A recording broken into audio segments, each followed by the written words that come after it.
Praise the lord. సహోదరుడు భక్సింగ్ గారి అనుభవములు దేవుడు తనకు బయలుపరిచిన దైవ మర్మములు. పరిశుద్ధ స్థలముగా ఉండుటకు ఒక మందిరమును కట్టించుటకై యెహోవా నిన్ను కోరుకొనిన సంగతి మనసునకు తెచ్చుకొని ధైర్యం వహించి పని జరిగింపుము. ఇవి అన్నీ అప్పగించి యెహోవా హస్తము నా మీదికి వచ్చి ఈ మచ్చుల పని అంతయు రాతమూలముగా నాకు నేర్పెను అని సొలొమోనుతో చెప్పెను. ఒకటో దినవృత్తాంతముల గ్రంథం 28:10-19 వచనములు. దావీదు శిక్షించబడిన అదే స్థలము దేవుని మందిరం నిమిత్తమైన స్థలమయ్యేను. రెండో దినవృత్తాంతముల గ్రంథం 3:1 వచనము. ఆ దినము నుండి దావీదునకు నిజమైన సంతోషము ఆరంభమయ్యేను.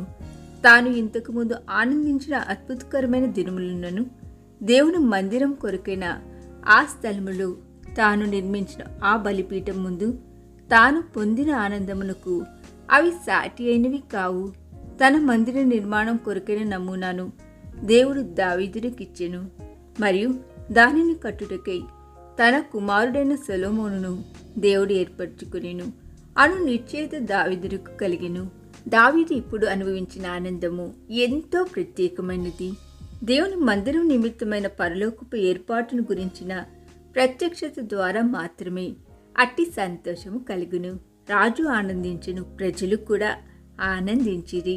అయినప్పటికీ దావీదు మునుపు వెళ్ళిన ఆ అనుభవములన్నిటి గుండా వెళ్ళి ఉండనిచో ఇప్పుడు అతడు ఇట్టి రీతిగా ఆనందించేవాడు కాడు.